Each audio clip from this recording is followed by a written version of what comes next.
Well, Oh, hello. okay. Oh, that camera. Hello, everyone. Hopefully, you will see a bit of a more happy face in a second.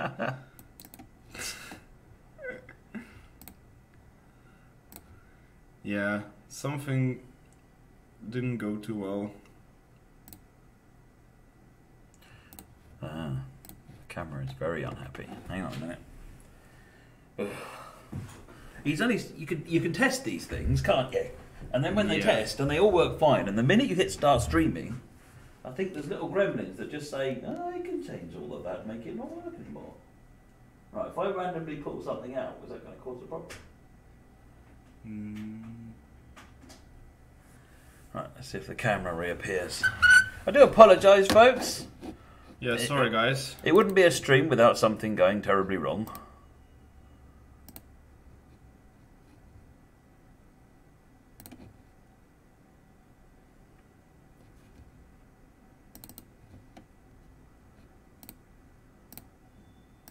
Yeah, that's a happy face, by the way, yeah. Hey! Yay, see, that's a happy face. Finally. Right, let me sit on my chair again now. Ugh. Thanks, Crawling Matt. around under the table. Alright, welcome everyone. This is our Friday stream dedicated to the Lunar sale. Not exactly dedicated to the Lunar sale because we just want to play games and show how we're playing really to you and talk to you and go through some of the routes that we're going to be playing, and we're going to talk about them a little bit today. So it's going to be a pretty chill stream, nothing too spectacular. I hope you, if you've been with us last time for the Thompson Interactive stream, I hope you enjoyed that. Let us know if you are new. Let us know if you have any questions. If there's any problem with sound, please just let us know immediately. So my name is Dimitri. I'm a community manager here at Dovetail for Trains, and I'm with Matt, who is a senior designer. And we're going to be playing two routes today. Both are part of the Lunar sale.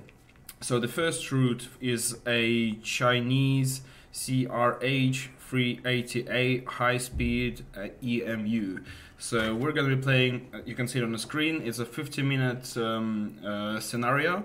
It has a high difficulty, and the main point of this route is that it's very fast. So like all Chinese high-speed trains, it's extremely fast. It goes up to speeds of up to 350 kilometers per hour. So that's the speed that we're going to achieve today. This is for the first part of the stream. For the second part, we're going to be looking at, I'm so nervous about it, but we're going to be looking at LMS 10-year 5XP Jubilee class. This is a steam train. It's actually, in fact, one of the, would you say it's one of the hardest steam locos out there? It's among the hardest. It is no way near the hardest, though. Okay. We need to get, can we get some GGs? We need to get him driving the FEF3. Yeah, you know what I'm talking about. Next stream, yeah. Yeah, we need to get Dimitri on the FEF3. The 5XP is a beautiful locomotive, Yes. very nicely done. It is a little bit on the challenging side, but you'll have no problem. I think the community dropped you in on this one, didn't they? Yeah, so the reason why we're playing those is because we had a mini poll on our forum a couple of days ago. We chose a couple of options that were offered to you. They were still from the same categories, so there were a couple of Chinese and a couple of steam trains. So those are the ones that you decided that I should be playing. Thank you. So I think we shouldn't be wasting any more time, and let's start. Get going. Because those are quite Let's hit the rails. long scenarios. So yes. Oh, look at that screenshot. This is the new interiors. This one has been added just today. This is our TS19 screenshot contest winner from the forums. So thank you, Rob, for this fantastic screenshot. No wonder you won. And it's not. I'm pretty sure it's not his first submission, so he's doing very well. And but thank you for that. There's another one for TSW, but it's not going to be featured now. Right. So hi driver, you will drive the CRH 380A from Nanchong to Guang'an. Be careful, the weather is terrible today. Alright, so yes, so we're gonna go to our first station. It's gonna be pretty straightforward on this train. You need to put a master key switch pantograph, and there's not really much for us to do. But yes, so I'm gonna show you, as soon as we start moving, I'm gonna show you around a little bit. So this is the beautiful high-speed train CRH380A. Yeah, so this is one of the many Chinese high-speed trains that exist these days. It's been launched quite recently. It's last decade, so it's fairly new. This route has came out. It's not very recent. I think it came out a couple of years ago. Yeah, it's been a while now. Yeah, so I'll put the wipers on. Yeah, working. Okay, so yes, so oh yeah, headlights. Yeah, I remember from last time. I just as I did that, Alex Media NL told me about the headlights, so thank you. Yes, so there are two passengers views in here. So this is one from which you cannot see much, unfortunately. I think yeah, one of them is first class and another one is second class. So this one is a bit better. You can see our speed in here, and we're actually almost at the station already. This logo features, this train features cruise control system, so it will limit your speed if you want to, and it has a pretty interesting signaling system. But we'll move on to that when we get to our program later. We have some history of this train to talk about, and hopefully you will enjoy it. So we should be slowing down already quite a while ago, and I've been talking too much, but I think we should be fine. Oh yeah, you'll be fine. There's nothing like an emergency stop to finish to start the stream up. Exactly. No, we'll be fine. Fix your field of view. What's wrong with our field of view? Some people like to bring the field of view back so you can see more of the cab, but that's a command line change. Yeah, unfortunately it is. So yeah. If you don't know what that is, folks, if you change the launch parameters on Steam, you can add dash set FOV with a capital S, capital FOV. Equals and then a number. So I generally use something like 90, which just brings the field of view back. You can then use mouse wheel to put it sort of forwards to put it back to this kind of view, but it gives you a bit more of a fisheye view, so you can see more of what's going on around.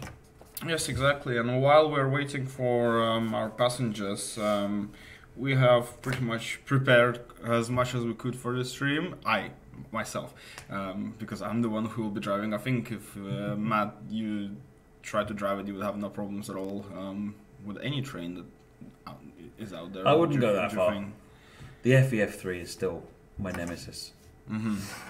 Isn't which one was it where you missed the station? It wasn't that one, was it? I have never missed a station in my life. Okay, we'll believe you for now.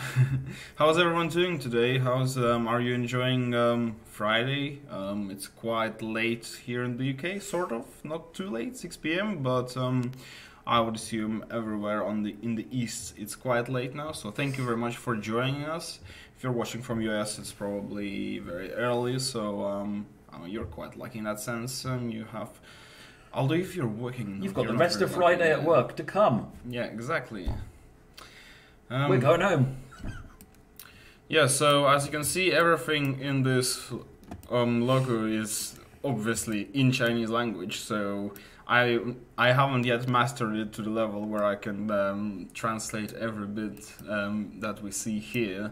But there are some basic controls like wipers we have. I mean, this is quite a modern train, so it doesn't need any special sort of requirements. But the main sort of a selling point of this train is obviously its high speed, which we're gonna see quite soon.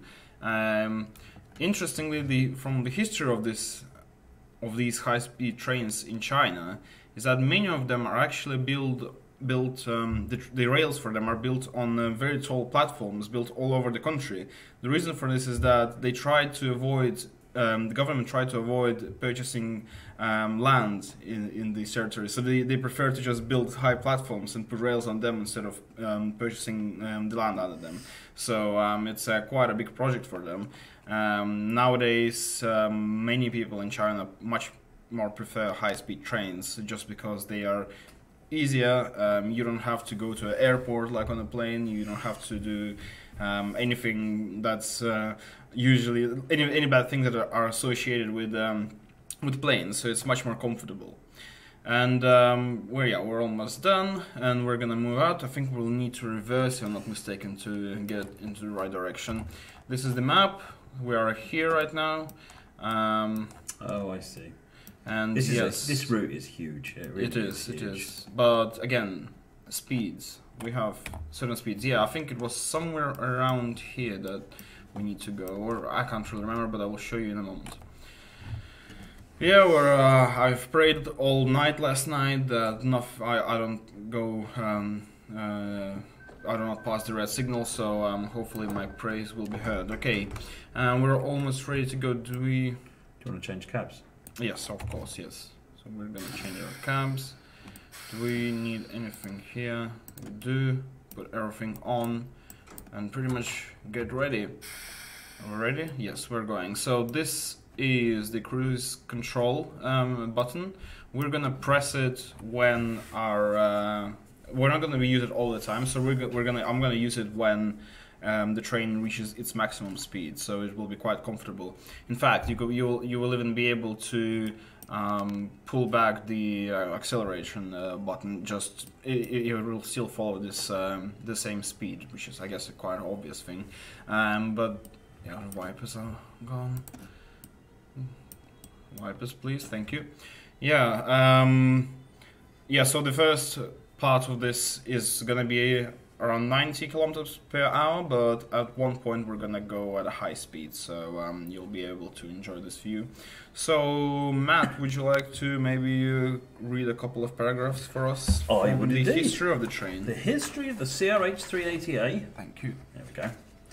So, CRH380A is a high-speed rolling stock developed by the China South Locomotive and Rolling Stock Corporation, CSR. It's one of the four. Put my teeth back in. It's one among the four train models designed to be operated at speeds of 380 kilometers per hour on the newly built Chinese high-speed lines. It's being manufactured by CSR, Qingdao Xifang Locomotive and Rolling Stock. The train was put into regular operation on the Shanghai-Nanjing High-Speed Railway and the Shanghai-Hangzhou High-Speed Railway line from October 2010.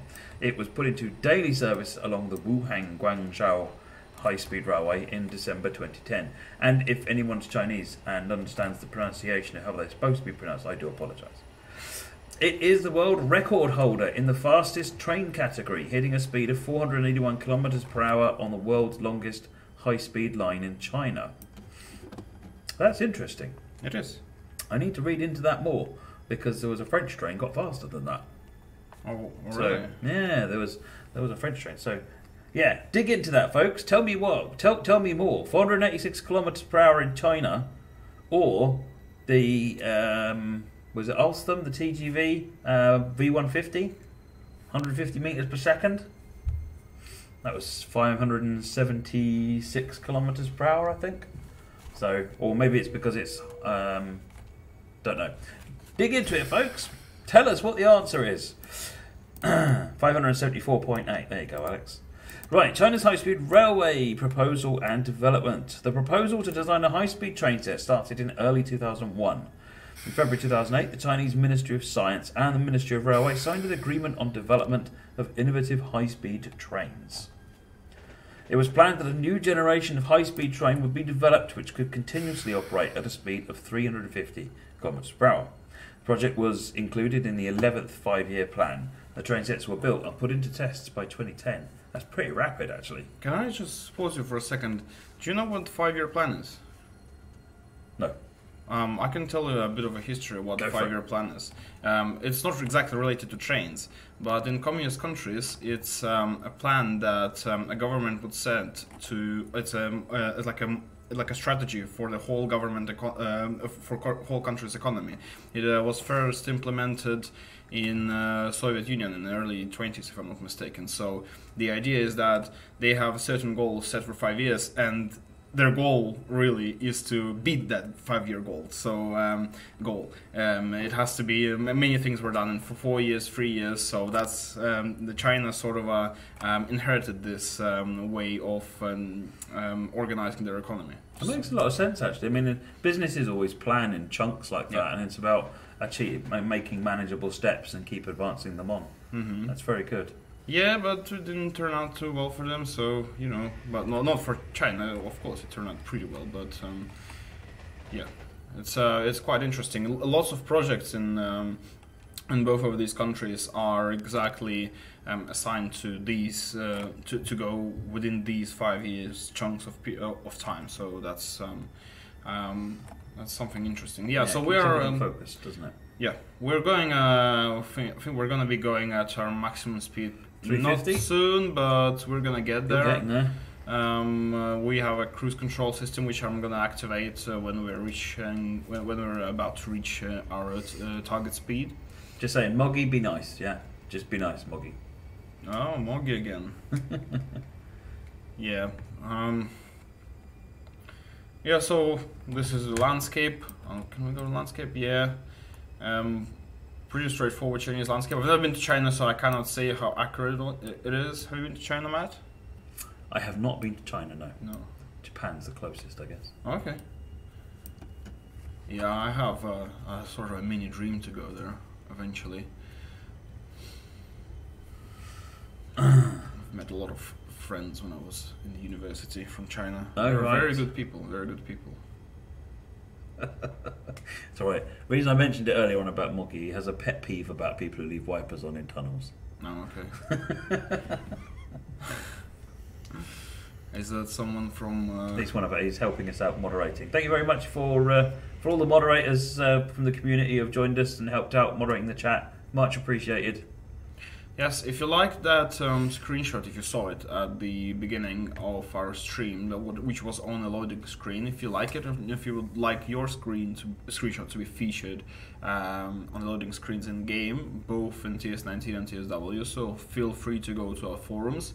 If you cannot find a link to the forum, you can find it by going to any of our social media channels, and today there were a couple of posts with links, so you should be able to find them very easily. So we would like as many people to take part in those screenshot contests, as obviously competition drives excellence, so this is something we're very interested in. And if you're not following our social channels, you should be, because this is where you will get all the latest information about anything that we're doing. Ferramero, yes, the train does have cruise control. It's a kind of a speed set, so essentially you get to the speed you want, you press the button and it will maintain that speed. Yep. That's a pretty straightforward one. It's very similar to cruise controls that were popular in this age in cars as well. It's same as a lot of trains. The Pendolino's got a similar system as a lot of trains around. That's just how they do them.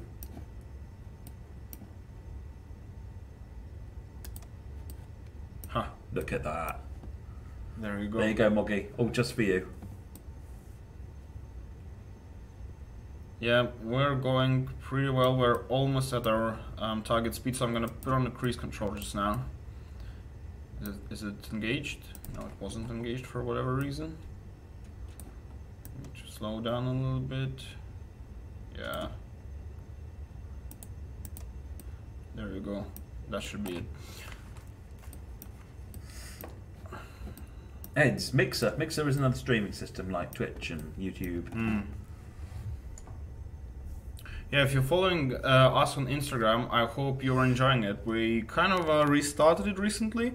Previously, we used to just post the screenshot competition winners, but we feel like there is a lot of audience in there that we're missing out on. So if you have Instagram and use it regularly, you should follow us at TrainSim, just TrainSim. It's very simple.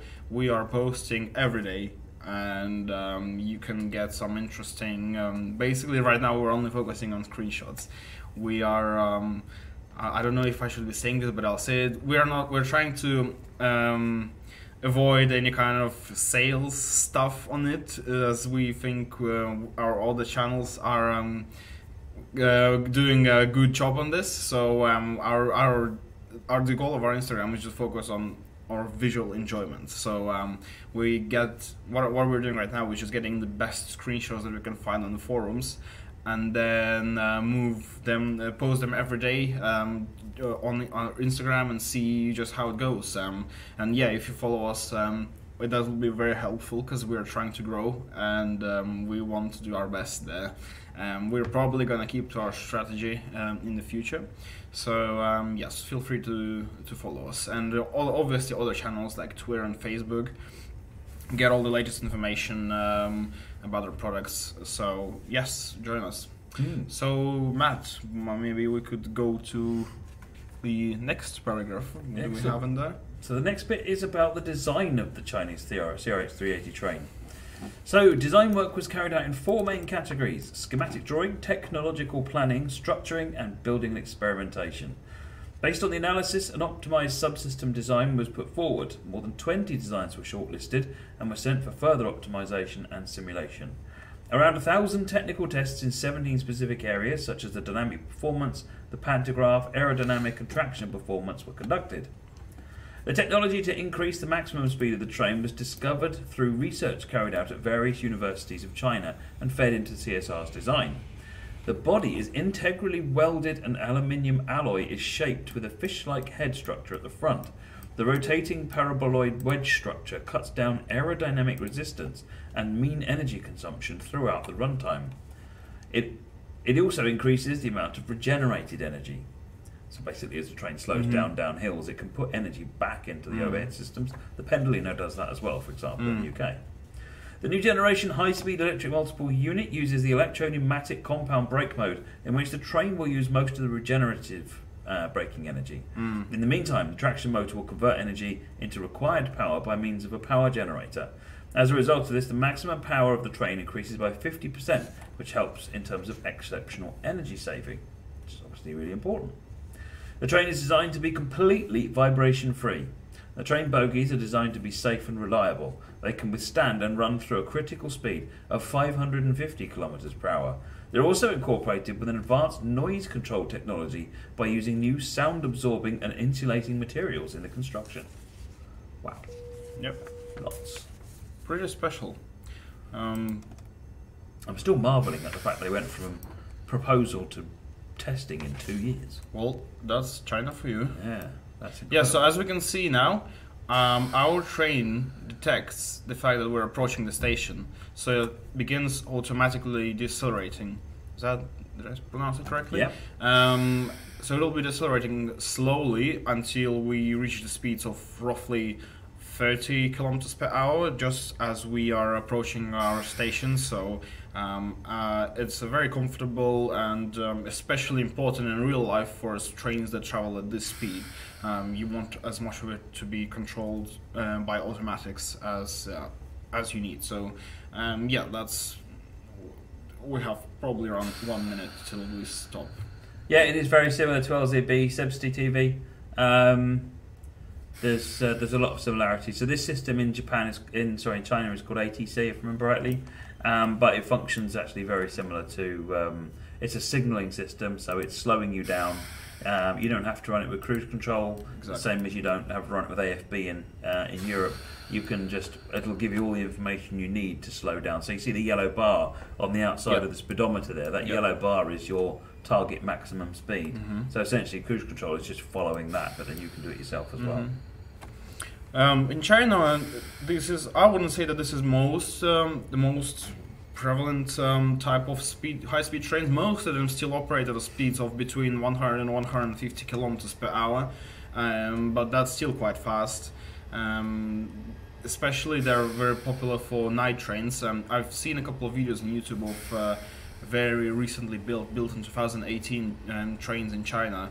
They are like mini hotels really, and very comfortable, and everything seems to be so perfectly fit for the passenger, and they're cheap as well, traveling in them. So we're almost at our station, Baimago platform. I hope that was correct. So we're gonna be stopping very soon. I'm really enjoying this route, but I'm enjoying it because I know what's waiting for me after it.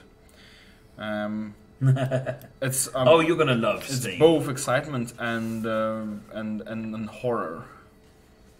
Steam is glorious. Yes, this will be the first time I'm driving Steam on the stream, and Yeah, well, we did some practice and some learning. You will be able to see if you would like to pick it up, for example, you'll be able to see how difficult it is or easy it is for you, so there's nothing too complicated, but some knowledge of steam trains would be very desirable. That's a red signal for us in the front. Yes, so hopefully you're enjoying our stream, and hopefully your weekend will be good. We are not gonna have a stream next week, unfortunately. We will have a stream 2 weeks after, so Friday in 2 weeks. Obviously, I'm not gonna tell you what's gonna be about because it's not yet set in stone. Roughly, we have ideas, but not yet set in stone. But if you follow us on our channels, you will find out very quickly. Because we are gonna be giving the announcement. We usually give announcement about our streams on Monday before this on the week where the stream starts. So important thing is to make sure you're on all the usual social media platforms. Make sure you're linked in with Facebook, you're on Twitter, and also if you haven't already, jump on the forums, get your account on there, and participate in the screenshots and the chats and voting for the screenshots. But you'll also get all your news and announcements there as well. Awesome driving on LIRR while watching. Nice. How are you enjoying it then, 822 Steam? Yes, we have pretty much all of our TSW add-ons and the base game on sale right now for pretty decent discounts. So if you still don't have it, if you would like anything, we include the NTP, I think. Yes, we do include the NTP this time. So this is one of our most popular recent, just a bit of an advertisement, okay? A little bit, just a little bit. Yeah, so that's the one we included in this sale, so feel free to have a look. Yes, we have links on our social media, but I'm pretty sure if you're watching, you know where to go. Any updates on the TSW Editor Sandwich Gamer? Nothing to talk about at the moment, I'm afraid, but work still continues. What happened to the last person who did streams, you could tell? So it was Luke, who was the previous community manager, and Luke moved on to other jobs, so very sadly. But he's still buzzing around the community, and because he's a big train fan, big train sim fan. So Luke is still around, but Dimitri is the new alternative Luke, shall we say? Never replaced. No, I don't like this. What is it? Alternative Luke? No, Dimitri is Dimitri. You know? Dimitri is Dimitri, absolutely. Yeah, and but yeah, thanks Luke for taking part in our discussion, especially on Discord, guys. We don't have an official Discord, just to let you know. It's not official in a sense that we do not run it, okay? So it's run by the community. So if you are not new to Discord, if you use it often, feel free to join. I can't remember the link out of my head right now. What would be the best way to actually get a link to it? I wouldn't... Can someone, Ed, you're on the Discord, can you get someone to give you a permit to post a link if you can't do that, and just drop an invite link into the channel? That's probably the easiest way to just make sure everyone knows how to find it. Failing that, just look up on Discord Train Sim Community.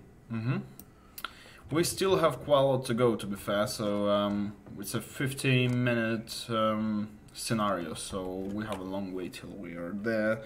For the future, we want to make streams a little bit more interactive. So last time we had a stream with Alan Thompson where we had presented a bunch of questions. If you haven't watched it, by the way, you should go and watch it. It was a really good stream, we think, and many people who watch it think that as well. So we had a bunch of questions for Alan Thompson. Alan Thompson is a developer at Thompson Interactive who developed some brilliant routes such as Bernina Pass, Albula Line, and those based in Switzerland. So if you want to know a little bit more about him, go and watch that stream. We had a bunch of questions, as I said, and even better, we had a long list of answers to them. Anything from how Alan started and how he got into modeling those routes and trains. So starting his own company. So if you would like to learn more about him, go watch our old stream. But only do that after we are finished with this stream. Yeah, stay here. Don't go anywhere. Yep. We still have a lot of exciting things. So, people in the chat. So the Lunar sale is on. What are you picking up? What have you treated yourself to? Give us a list of the loot that you're hauling. Interested to know what your favourite thing is that you've picked up, and what kinds of things that you're interested in driving that you've bought. Yeah, just let us know if there's anything you've picked up and enjoying a lot. Just let us know. That would be very interesting for us to know. There's so many things you can play in Train Simulator, starting from back in... What is the earliest add-on available on Steam for Train Simulator? Probably 2009, the earliest ones, aren't they? Well, I guess technically the ones that came with the original Railworks, so Somerset and Dorset and things like that. Yeah. West Coast Main Line North was probably the first actual piece of DLC. If not it might be one of the first. There was some American routes that came out by someone called Rich Garber. I think they may still be on there. Fort Kent and Eagle Lake, I think, was one of them, and there's a couple of other ones. So there's some long-standing, still really good. West Coast Main Line North is just still just as much fun today as it was. So, are there any British routes? Len Payne Cripps says Thompson cost me money in the sale. Yeah, but you definitely get what you pay for in this case. It's definitely worth repaying, especially on sale. Completed the TSW collection in the sale. Congratulations, X Serious Gamer. Nice. Enjoy. Yes, we really do hope that you enjoy. We'll have to hurry up and get some more out so that you've got more to collect. Oh yes. UK player, are there any British routes? There's loads of British routes. We're running a Chinese one today. We'll be running a British route after this. But there are loads of British routes in TS 2019. So what sort of things? We've got West Somerset Railway, the Arosa, Ritish 2 and 3, London to Brighton. So lots of varied stuff being picked up there.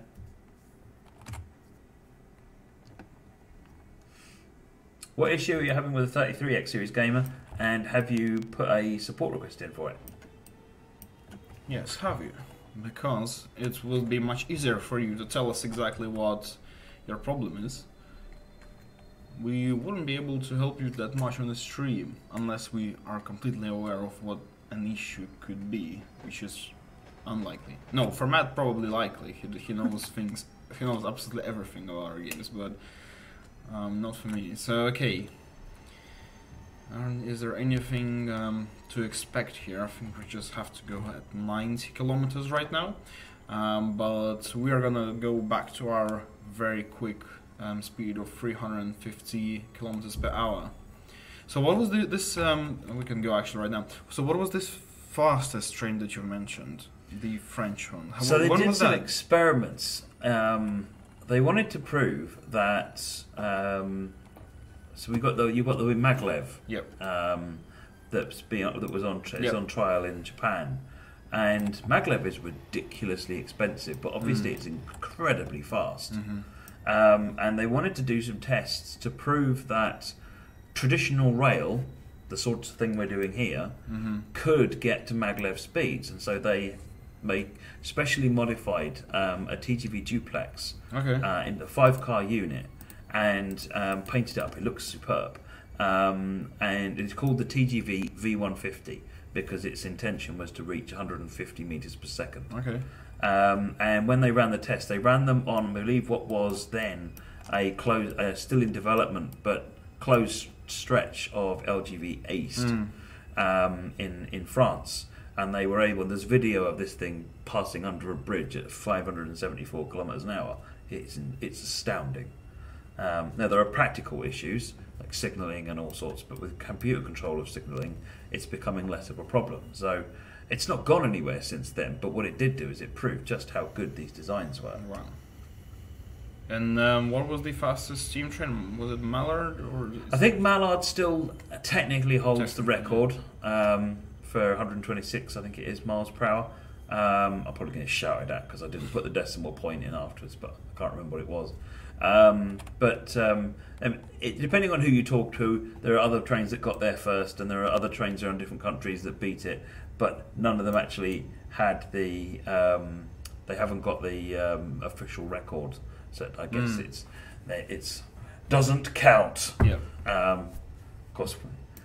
It's really interesting, actually, the story of the Mallard, because all everyone remembers about that is that it broke the world record, and that's the famous aspect of it. It actually broke 2 world records that day. Okay.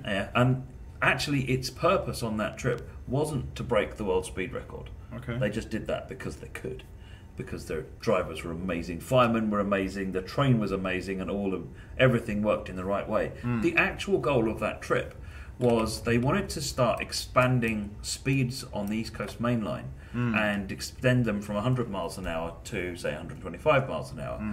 Well, the problem with making trains go faster is where the signals are. So you need to know that when you see a signal telling you that you need to stop, that you know your train can stop in that time. Okay. So if I'm going to make you go faster, do I need to now replace all of the signals and make them a bit further apart? Obviously, that's expensive. Yeah. So what they wanted to do was to test, if we get a train ridiculously fast, clear all of the line in front of you, and at this point, say, hammer the brakes and stop as if you've got a thing. And so that's what they did. They put the dynamometer car on it to measure how which is a special coach that measures your speed. Yeah. And they measured this train, the Mallard, with its coaches and dynamometer car, at a certain point, going down a hill. Now, again, one of the things that comes into some criticism is, yes, but you broke the limit going down a hill. Okay. That's tough, isn't it? Actually, the other world record it broke was for deceleration. And it slowed down at such an incredible rate that meant that actually that whole trial, they slowed down at an incredible rate, and they then coasted past. They were way ahead of where they needed to be. It was actually really incredible. As a result of that test, they did not have to redo all of the signalling on the East Coast Main Line. So it was a major saving of cash, it was a phenomenal project. But yes, there's a lot more to it than just breaking the speed limit. It had huge implications for the UK rail infrastructure. Isn't Mallard one that almost came flying off the tracks because they topped the speed, then had to jump on the brakes full power and nearly went to return too quickly? I hadn't heard that one, Ed, but it wouldn't surprise me, I guess. But they, I think the Mallard was pretty sick afterwards. If I remember rightly, once it had to be hauled into King's Cross. I don't think it was particularly healthy after doing that speed. Oh, that was the coronation, says Dominus Ebordius. Thank you, Ed. As you can see, on this particular train that we're playing right now, we have been slowed down by the automatic speed control system, which is indicated by this yellow circle. So we're going at almost 300 kilometers per hour, but we automatically slow down, which is, again, one of the features of this train. Yep. We can go a little bit, give a little bit more speed. Get to our speed limit maximum. Apparently with the coronation they misjudged where crew was and came in a bit hot. It's good to know it happens in the real world. Actually, no, it's not good to know it happens in the real world. It's not good at all. It's one thing when we're sitting here enjoying leisure time. It's another thing when you've got a real train speeding along the tracks. Yep, we've still got about 20 minutes in this scenario, so we're not done unless something very bad happens, which I'm hoping will not happen. And yes, we're gonna move on to our first, mine first Steam driving experience on stream. Pete 888 UK says, "Will routes on train sim world always be limited to around 40 miles?" No. The reason for the route lengths being, roughly what they are is purely down to the amount of time they take to make. So the aim is certainly to to make it easier to make routes and therefore get the routes to be longer. But does it have to do something with performance as well? No, route length doesn't really affect performance. There are. I've seen some people commenting that they think that consoles, for example, are limiting the length of routes, and that's not the case. Okay. No, because what happens is when you're driving along the route, and the same is true in TS1 in 19, the game is actually only loading the world map is broken into these squares called tiles, and from wherever you are on the map, it loads the tile underneath you and the 8 around you, and that's it. So no matter how long the route is, there's only ever 9 tiles in memory. Right. Yeah. So you're driving along with that. So it's essentially I don't know if it's exactly 9, but it's something like that in TS World. It's 9 in TS1. And so it doesn't really matter. That's not what's holding length. It's just the time it takes to make routes. Okay. They take a long time to make, it's just a question of as the tools get. So the first step really is to get the tools out to everybody, and then it's just developing and enhancing those tools. Yeah, I think I've accidentally reduced our pantograph at one point. Is it Yep, raise? No, wait, what is the opposite of raise? Raises go up. Yes, raise go up, but what's the Lower is the other one. lowers? Okay, so you do not reduce this. Okay. Yeah, but this this train forgives these such mistakes. This is not. Sometimes you have to go from the beginning. I think when I just started playing train simulators at all, when I was starting here back in November, December, I straight away went for the RSN route, so Ruhr-Sieg Nord, the German one. And that was pretty disastrous because I had absolutely no idea how to play this, and I mean, there's a Z-file option. I think it was working. I mean, it took me ages to figure out what I was doing wrong, and because my train just kept stopping all the time. But eventually, I figured it out and enjoyed. I went through all scenarios, and they were absolutely fantastic. We absolutely love our German routes. Anyway, we are. How far are we from our destination? So we do have one more stop. No, do we have or not? 14 kilometres to that place. Yeah. Beginning with the G.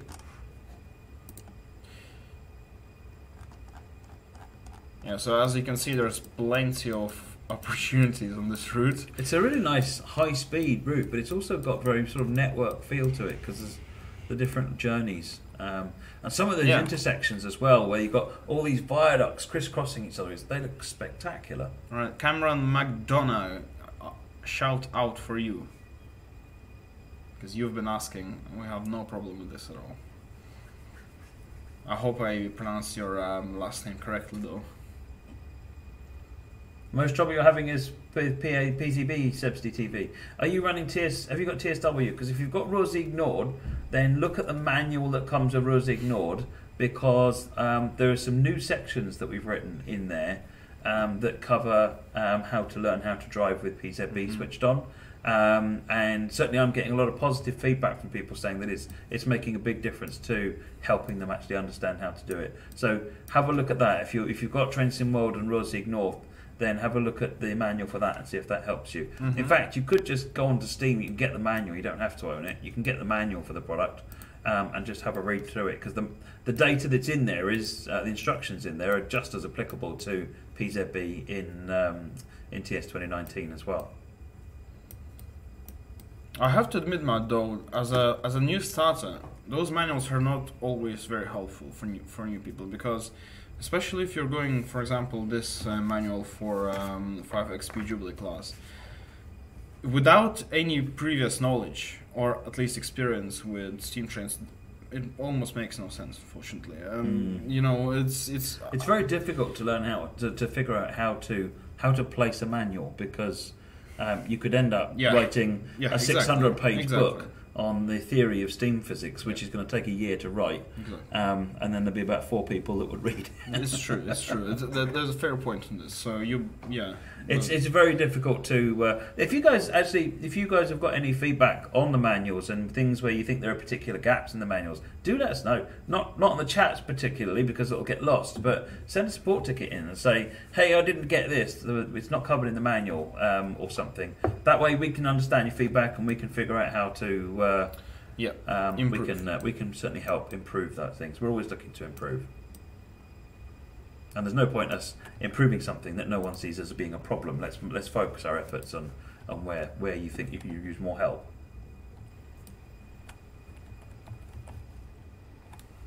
Could do with some screenshots. Oh, you missed the speed changing sign. Yes, I'm always missing those as well.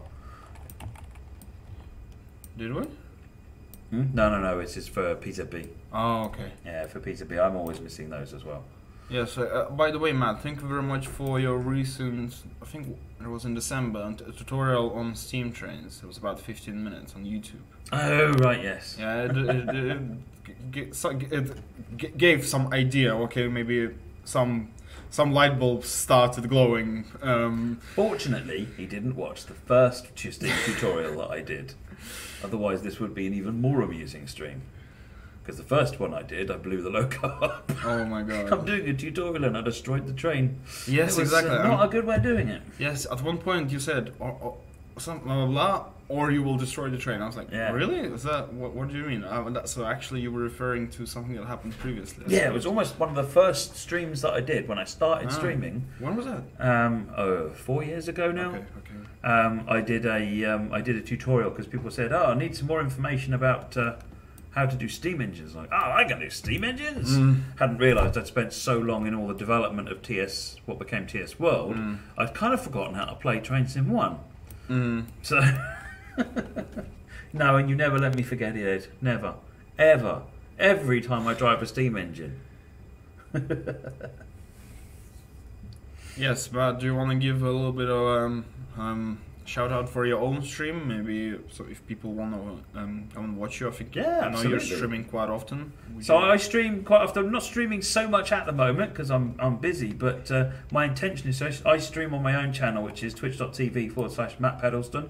And I stream when I'm streaming normally every weekday from about 8 o'clock at night.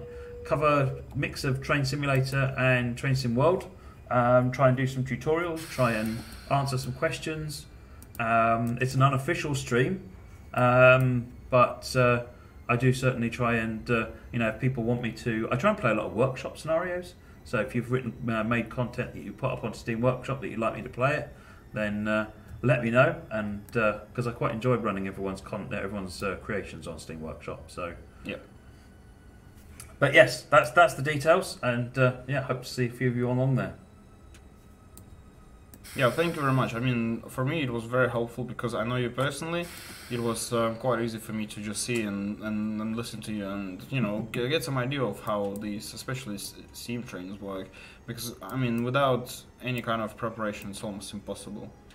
One of the series that I've done, and I haven't done anything in it recently, is a series of how to drive trains.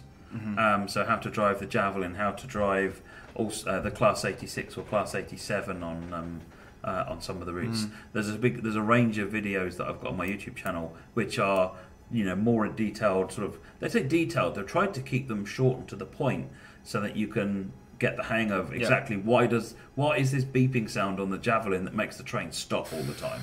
And so I've explained what that is and how you fix it, how you do the third rail to overhead power swap over and things like that. So so that's another good resource, is try and find the how to drive videos. And if you've got any, if there's anything that you'd like to see there, then let us know here via the official stream, via the official feedback, so that we've got a good idea of what kinds of extra little video tutorials you'd like to see. Yeah, I think we've been doing quite a lot of Train Simulator 19 recently. I think it would be good for us to sort of come back to our one of our first streams, which was over a month ago, where I played Train Sim World. I think we should definitely play a little bit of Train Sim World soon. Okay, so without further ado, we're pretty much on our station. We're gonna park a little bit, and we're gonna open our doors, wait, and I'm gonna check what is our next destination? So, south platform of Guangyan, probably, I think. How do you acknowledge LZB end, Johnny156? As far as I can remember, you use PCB acknowledge. Because essentially what you're doing is you're being handed back over to PZB, so it requires a PZB acknowledge, if I remember right, which would be page down. So Pete, we know we can't tell us what's next for TSW, but how do you go about deciding what to create next?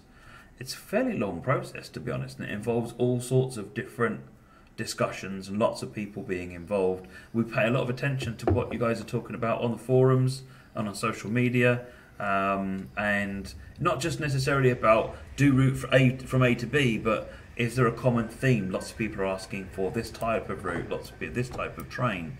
So it's it's PCB free, the end key. Ed, thank you for acknowledging us at the end. So it's looking at what everyone what the community is talking about, and looking about what's feasibly achievable. What kinds of routes have been made recently? So if we do a whole bunch of passenger routes, it's maybe not time to do another passenger route. It's about thinking about all sorts of different things. So there's lots of people involved. There's not really a good answer to that question, except it involves people in rooms on Google and Google Earth and talking to other people who are really good experts in different areas and exploring lots of options, to be honest. Yes, it's a complicated process. Yeah, there's a lot to it. It's a not lot like of a people decision, involved. Yeah. It's not like we decide in a day or two. It's complicated because it's a very important decision.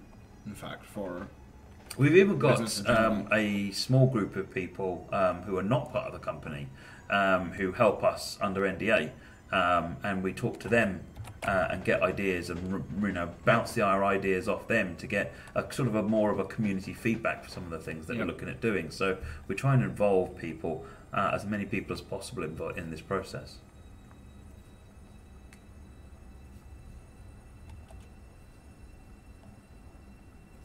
Moggy would like a 50-foot gold statue of himself outside of our office.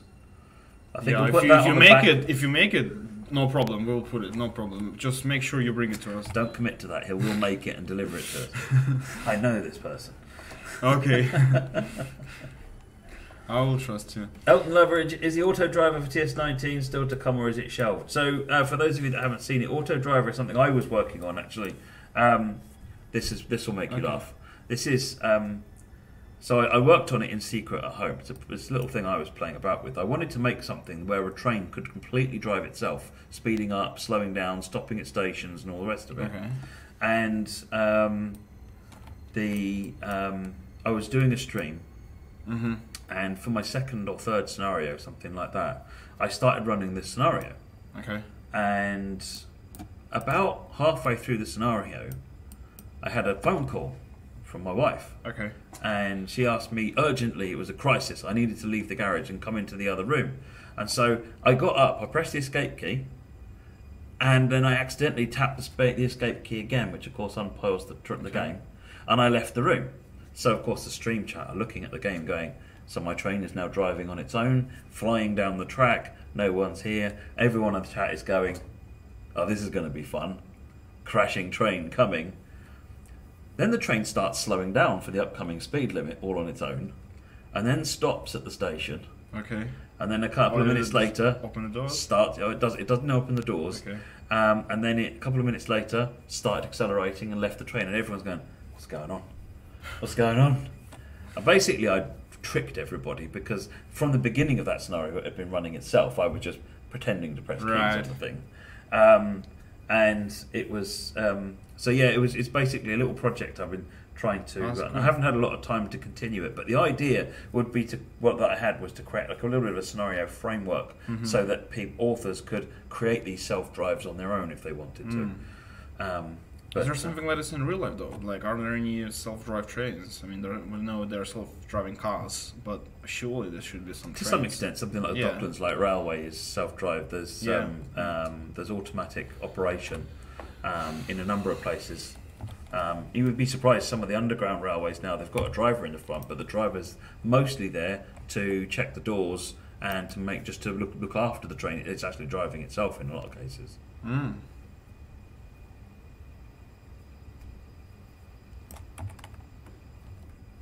Yeah, we're hopefully gonna be at our final destination in less than 3 minutes. So we traveled a little bit at the speed of 350 kilometers per hour, but the second half of the route was a bit slower than this. But I hope you had a chance to have a look at our first part. Don't forget, this is not the only Chinese route, and this is not the only Chinese loco. We do have a bunch of them, so if you wanna just check them out, go to Steam and have a look. So so this is not the only one. There are some difference in them. Most of them are high speed though, so which is expected.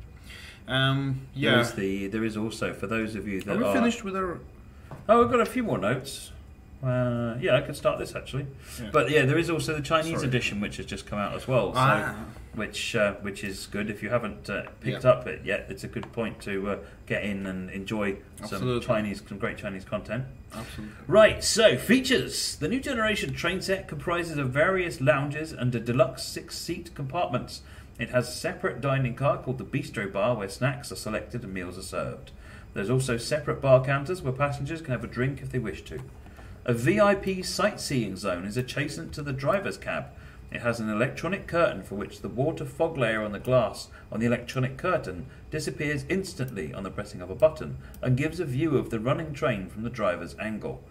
Each seat in the train is equipped with a display, dashboard, reading lamp and power port. Rotating seats are installed throughout the compartment. Special facilities are provided for disabled people. One disabled toilet per compartment is installed with facilities such as an automatic door with on-off button, barrier-free wheel car passage, and handrail for the disabled and infant care table. The CSR was awarded a contract worth $215 million by Hong Kong-based MTR to supply the CRH380A train sets to operate on the Guangzhou-Shenzhen-Hong Kong Express Rail Link, which is expected to be functional by 2015. Well, it probably is by now. The train sets will be customised according to MTR requirements. CSR has delivered 40 train sets for operations on Shanghai-Hangzhou, Shanghai-Nanjing and Wuhan-Guangzhou high-speed railways in January 2011, with about 67 EMUs running along the Beijing-Shanghai high-speed railway, 21 of which were delivered in August 2011. So pretty much they decided to do something in 2008 and really went for it. Yep. Yeah, I did a little bit of a bad drive quality bit here at the end, but I hope it's forgivable. I think our passengers don't really care that much. What do you think, folks? Do we forgive? Yeah, we do. Give a round of GGs if we forgive. Otherwise, if we don't forgive... Give a round of boos if we don't forgive. We all type in F to pay respects. F to pay respects, yeah. Unforgivable, says Eds.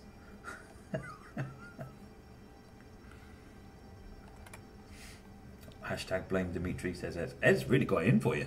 Yeah, well... JP forgives, but he's not forgetting. Just wait till we get to the next scenario.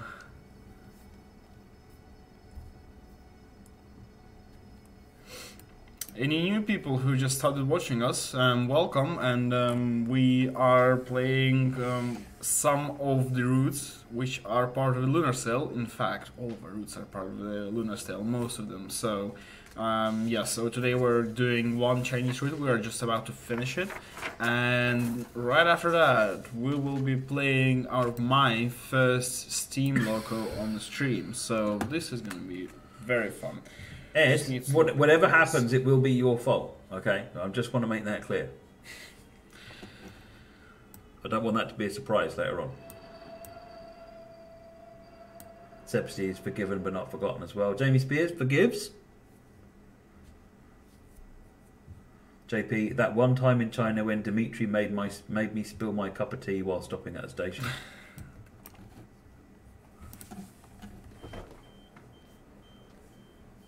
Really have to ask that was difficult about scenario. Yeah, I agree, Sammy Giger, because actually I know you're from the forums, right? Yeah, I agree. It wasn't very difficult because I wouldn't say I did too well. There were a couple of negative points, but we'll see at the final score how I performed. But yeah, overall it's fairly easy.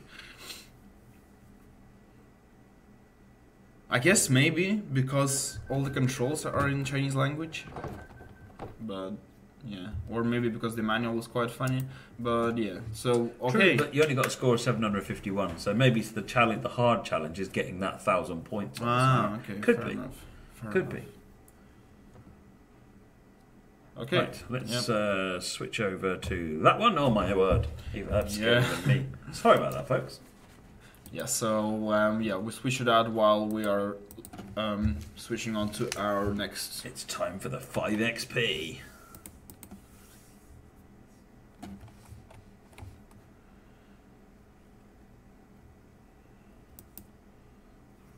There we go, almost done. There is no hesitation.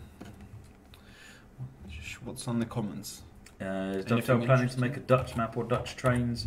There's nothing been announced at the moment, Patrick, and we can't talk about things that haven't been announced. Best bet is to make sure that you're on the forums and social media, because that way, if there is anything to say, that's where it'll be said first. Yes, we're good to go. Right. All right. Put us back up in the top corner again where we belong. Yes, again, if you like this screenshot that you're seeing on the screen right now and you want your screenshot to be... Did I just say screen that you see on the screen? If you want to see the screenshot... your screenshot on the screen in-game, go to our forums and take part in our weekly screenshot contests. One just started today, next week's, and the theme is quite easy this time. It's morning. Morning. Yep. Interesting. What are your ideas, folks? Morning. Well, last week's theme was train interior, and for some reason, people of Train Simulator 19 felt that train interior meant something else because half of the screenshots were outside of the train interior. There was something else. So interesting. Yeah. For TSW, it was slightly better. And before well done, Rob Jansen. Good. It's an excellent screenshot. Well-deserved win there. Yes. And for the 2 weeks before that, we had a theme enhanced, so you were able to slightly retouch your. Is that retouch a good word? Yeah. Retouch the screenshot and send it to us. And one of the winner for the Train Sim World, let me read out his nickname, Volvo Lover 1972. He made a beautiful screenshot, and it so far has the most number of likes on our Instagram account, over 300. So we're posting your screenshot on our Instagram account as well. So if you want to be featured there, feel free to tag yourself on the screenshot, and then we will see if you are the legit person. Feel free to send us a direct message, and we'll have a look, and I will approve you if if that's your screenshot, then you will get some visibility for you, maybe get a couple new followers. Especially, Matt, you can't even imagine how much of a train fan. Okay, like next time. Okay, it's time to concentrate. Some important bits. I am. So yes, I'm because I kind of know everything by the feeling. I'm just gonna go and do things, and you can comment on what I'm doing if that's fine. Oh, let's comment, folks. Cool. Okay, so the first thing I'm gonna do is I'm gonna give some breaks. Prepare our breaks. Okay, so is it happening? No, now it should be happening. Then I am gonna turn on this thing, and I'm gonna remove the HUD HUD because I don't really need it right now. Okay, so next thing is okay. Brakes are in a certain position. We're gonna give them a little bit of this so these are stable. I'm just mumbling really. You're doing fine. We're gonna open the cocks and. Do you know what that does? Yeah, so it really. Basically, I do, but you can explain. So it allows the pressure, water not condensate or something like that, or in the. So essentially, what happens is that the steam comes out of the boiler via the regulator and the dome, and it makes its way into the steam chest and the cylinders. I will press this. There we go. Oh yeah, we need some whistle, don't we?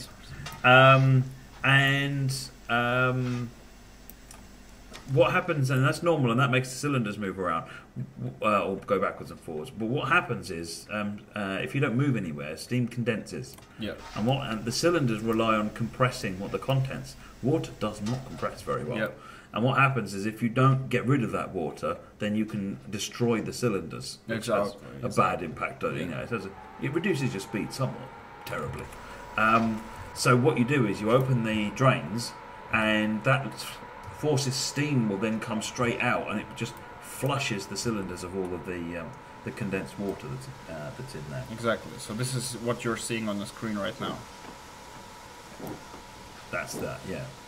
So you usually leave that open a few rotations just to make sure that it's all clean. Some steam trains, I don't know if this one does, but certainly someone like, for example, the Victory Works steam engines will end the game if you forget. You'll get a message popping up saying that you didn't open the drains and you've blown your cylinders up. So particularly on the advanced, on the pro level locos, it's worth getting in the habit of every time you're coming to a stop, get those drains open so that you don't forget to open them. Yeah, the line is this one, very current forth, if you could say it in a better language. Oh, very to current. Yeah, very to current. That's the one that we're running right now. Can you bring up the map view?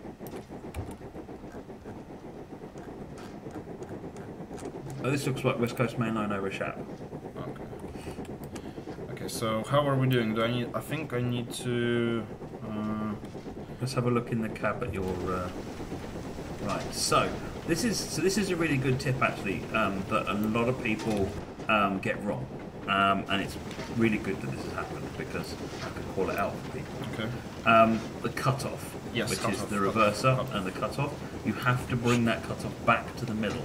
So as you speed up, this is like it's not, but it's kind of, think of it like gears. Okay. Let's do that again. Yeah, we'll do it again. So think of the cutoff like gears, but actually it's about being more efficient with the use of steam as much as anything. So as you speed up, so imagine you've got steam coming into the cylinder, and the piston's going backwards and forwards.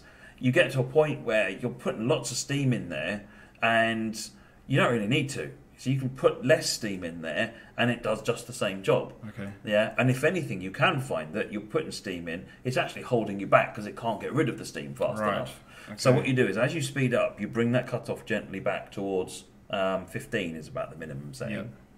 Got lots of fail tokens coming up. Yeah, that's okay. We only been there fine. for 2 minutes, and I actually remembered that there was this stop sign, but I was distracted by myself. Yeah. But at least I got it moving. That's a good point. And thank you very much for the tip, Matt. So that's one of the things I was looking at the manual. I couldn't understand what it means. That's exactly what you explained. So there's two key things. There's two key things that people, if they're going to get anything wrong when they drive a steam engine, there's two things that they will usually do. Okay. One of them is the cutoff, and not remembering to bring it back towards minimum. And you'll get a feel for that, and it's different for every engine. And the other one is the brakes. So when you brakes on steam engines, generally speaking, are what they call manually lapped. So you've got a release position and a running position and an apply position. So you put it in apply and the brakes will come on, and put it back into running and they'll stay where they are. Yep. What people do quite often is put it into release and leave it there.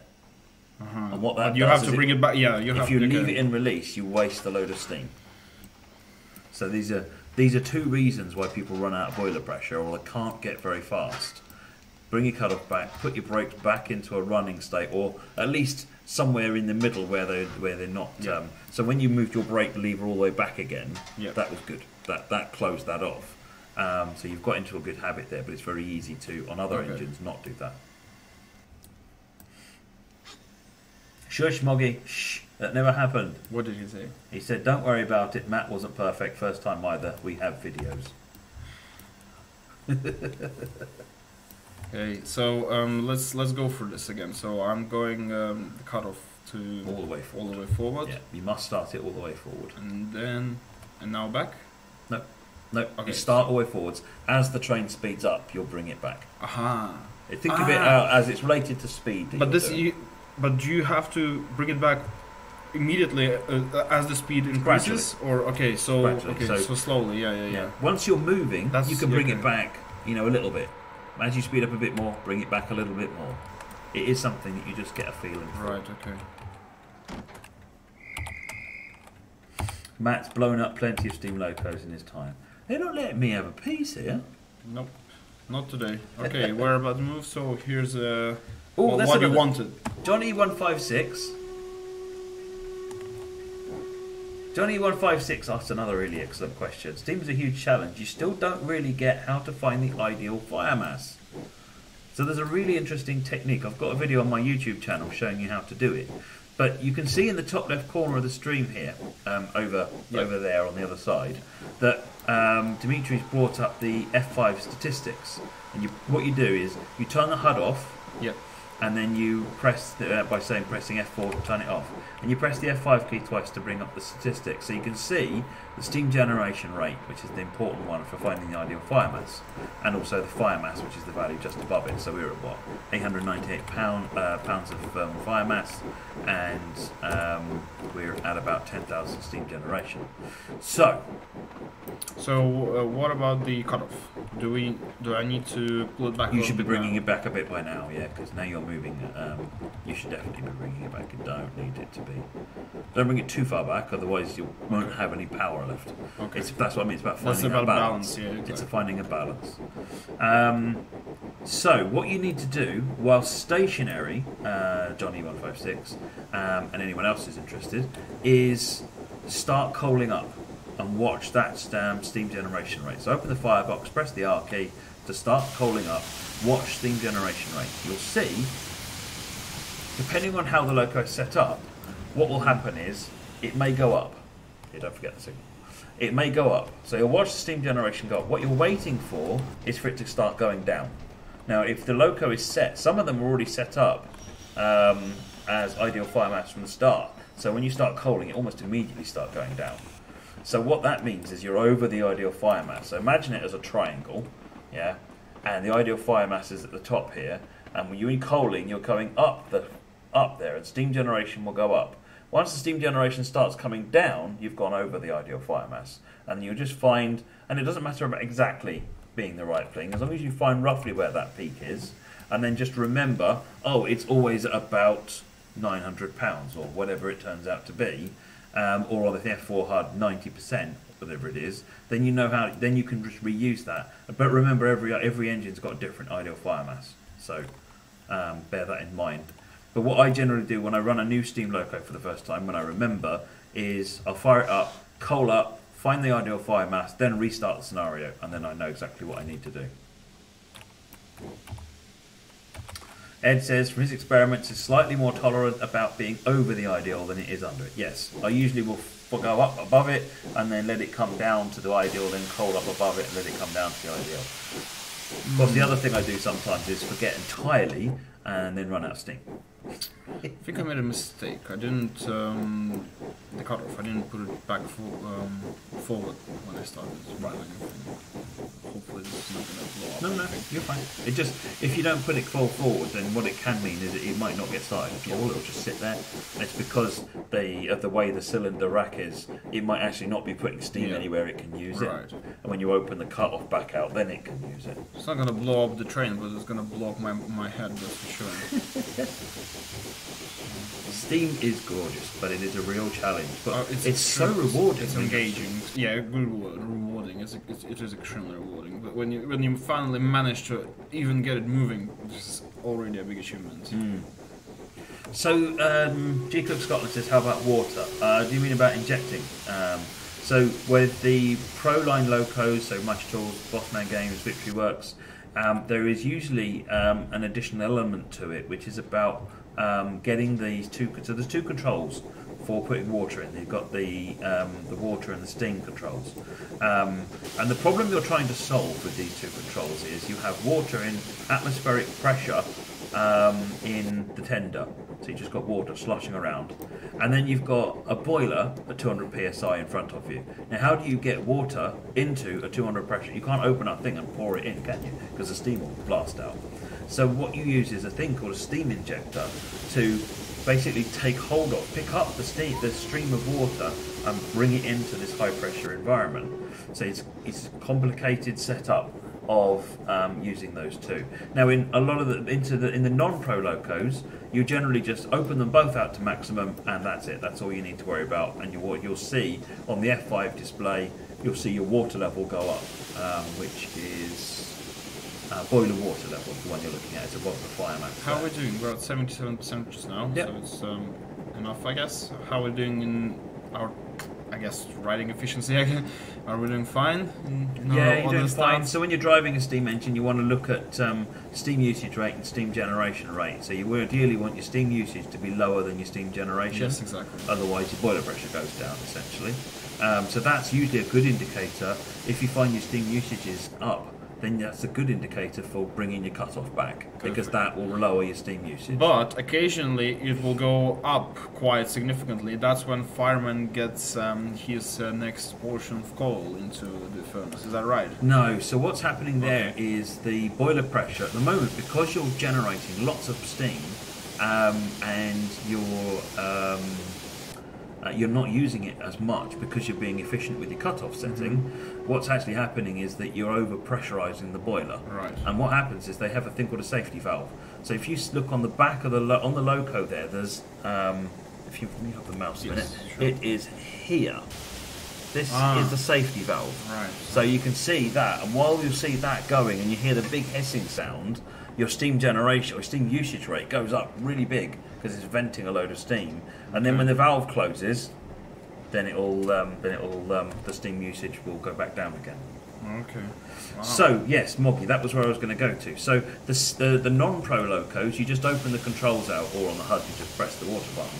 On the pro level locos, and I think this included in that, what you would need to do is balance the controls. You need to get them set correctly so that it picks up the water and you hear the thing singing, which is something we'll perhaps try in a minute. Yeah, we will. So, yeah, you need to balance the steam injector so that you actually can get that, and then you'll hear it and you'll hear the thing singing, and then you know you've got it right. So does the black smoke mean that we're not running very efficient? Does it mean that the engine has to push harder than in let's say black smoke means you've got a lot of coal and coal dust in there. It possibly means that the fireman has just put a load of fresh coal on, and then it'll clean up again. It's sometimes looked at as being a sign of firing efficiency, but usually I think it's quite often when there's a fresh load of coal being dumped on, you'll get all the coal dust coming out. Ed'll correct me. How are we going in terms of speed? We're almost 50 miles per hour. Almost 50 miles per hour. Yep. We're at 50% water. I would suggest now is probably a time to think about that water. What's the procedure? Because I've tried everything. Can I have the headphones so I can listen to it? Absolutely. Right, let's have a look.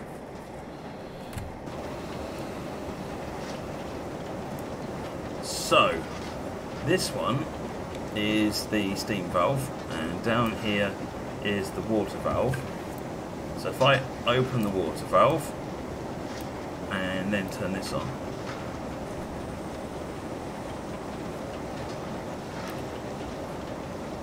yes, and you can see the level of water we have right now is boiler water level at 0.43, which is 43% just now. So we're looking for this sound singing. what am I missing here, Ed?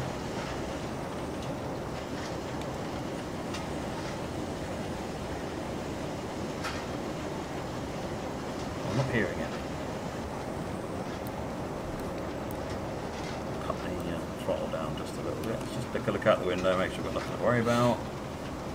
Focus on this and try the other one. It just started working, but you turn it off again, someone says. Did I? Yeah, the means get more juice.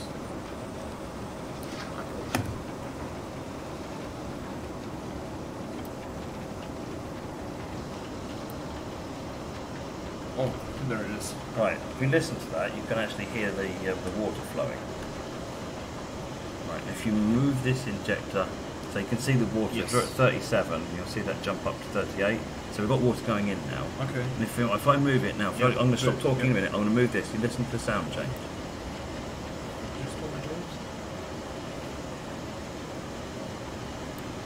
You hear the sound changing? It's very subtle and it's difficult when you're actually moving, but you can hear the sound change.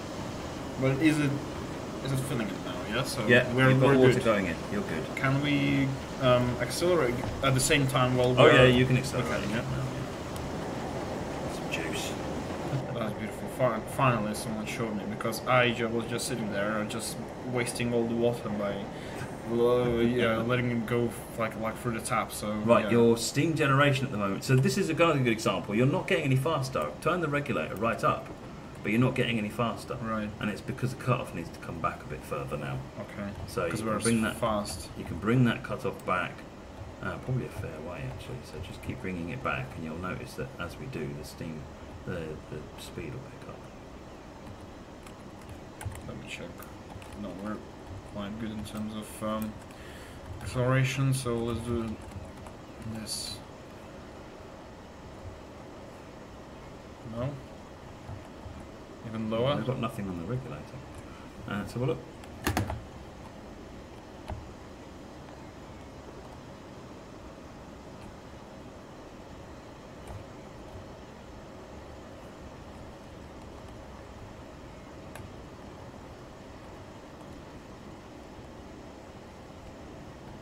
This route is, what was it? I can't remember. I can tell you the, so it's Bury to Carnforth, and yeah. Anyway, what was happening? Do you have any idea of what's going on? I think it's wheel slipping quite crazy. Let me just turn and take all the power off. Oh yeah, it is definitely. Well, I guess we lost the balance somehow. Shall we stop or slow down maybe till we get... We've opened the drains. I'm just waiting for it to look like it's back under control again. Looks like it is. Right, let's put power on. Shut off steam and try again. Yeah, that's what I've done. Yeah. That's better. We've got it coming into the regulator again now.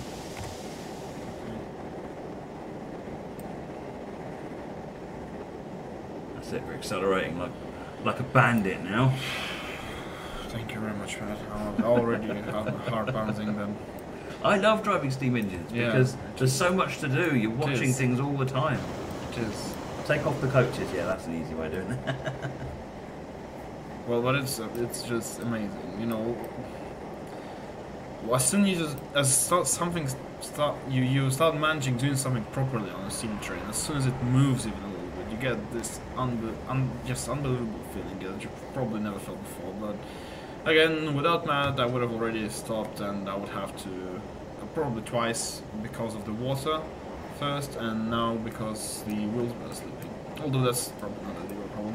Anyway, we actually have a bit of a history of this of this train with us. It's lecture time. Yes. So in 1932, William Stanier arrived at the London, Midland and Scottish Company to become Chief Mechanical Engineer.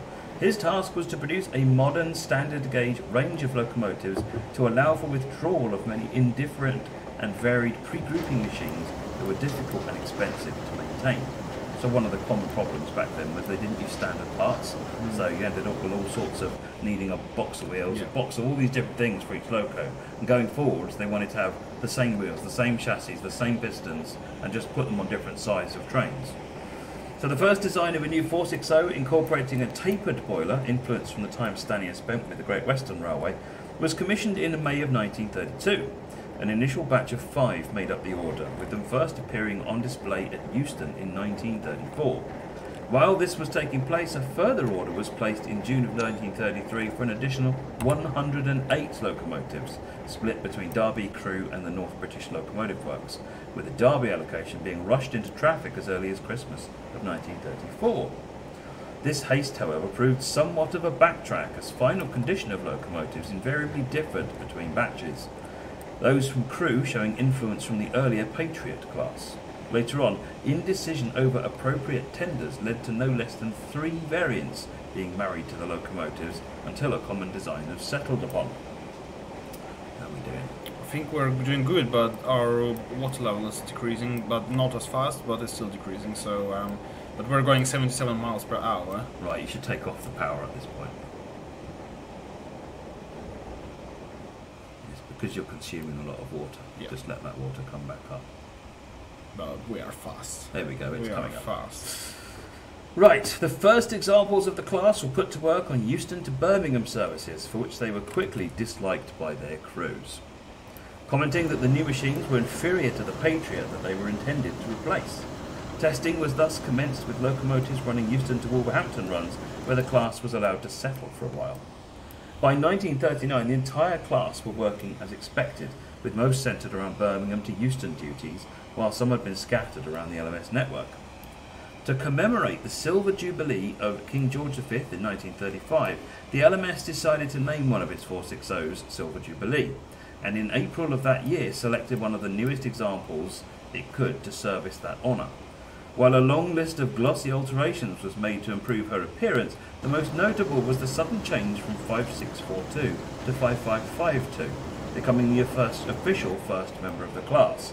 Effectively, the two locomotives had switched places, for which very little of this was known to the public.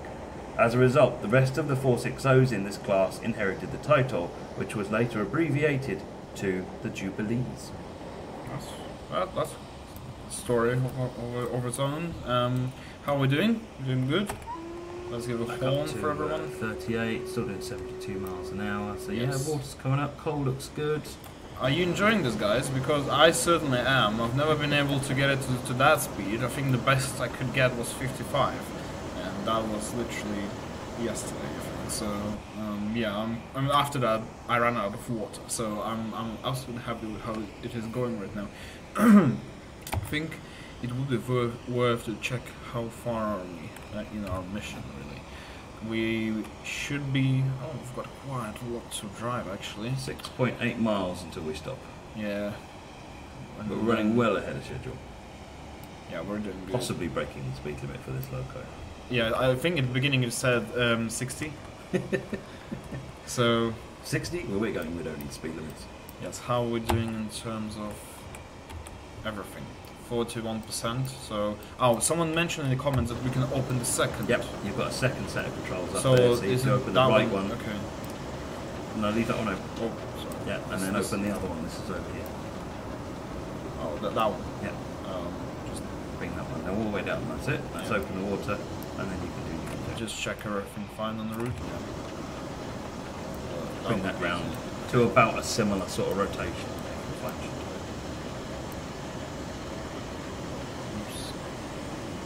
Slowly. All the way.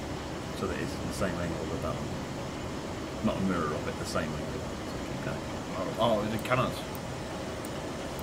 That's All the way around that way. okay. Hopefully that's taken up. I can't hear the sound of it. It's still taking on water, so hopefully we're good. Yeah, seems to be doing a bit faster. But I'm not sure. It does take a minute. Yeah, faster, definitely. Yeah, it does take a minute to pick up. Okay. Well, at least. Good. Thank you very much. I think Dominus Edwardus. Oh, it's Ed. He's nothing but trouble, that one. Okay. Are we sure? Yeah, well, I think we definitely are getting a little bit more water. Well, in this case, I guess we could give a little bit more acceleration so that we're... One other tip I can give you is Okay. use the F3 HUD, not the F4 HUD. But can you still use the F5 with it? You can still... no, you can't. But what you do is, if you're switching between them, if you use the F3 HUD will not interfere with the coal and the water, whereas the F4 HUD can interfere with the coal and the water. Yes, I was told not to use the F4 at all for this because it's a different setting from... Yeah, F3, however, is safe. It doesn't interfere with it. Yeah. At least that way you can still see your instructions, say 4.6 miles away.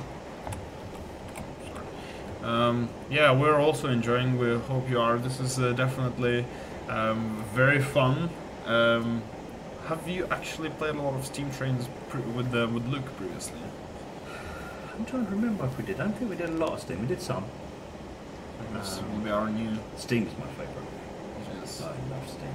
I think everyone loves Steam. I think one of my favourite Steam locomotives in this game, the Black 5, there's a Black 5 in the Jubilee, the Bossman Games new ones are definitely right up the top. But I like tank engines, the little locos. Mesh Tools have got a Class 3F, which is just beautiful. Lovely little loco, great fun to drive. So if you haven't picked up the 3F yet, then it's definitely worth picking up, folks, in my humble opinion. It's a lovely little beast. And it comes as a standard version, which is very straightforward to drive without some of some of the finer points on this one. There is a Pro version in the pack as well, which has got the full Monty. It's a really detailed simulation. Angry Welshman spent £100 in the sale. Well done. Hope you got everything you wanted. What did you get, by the way? Yeah, what did you get?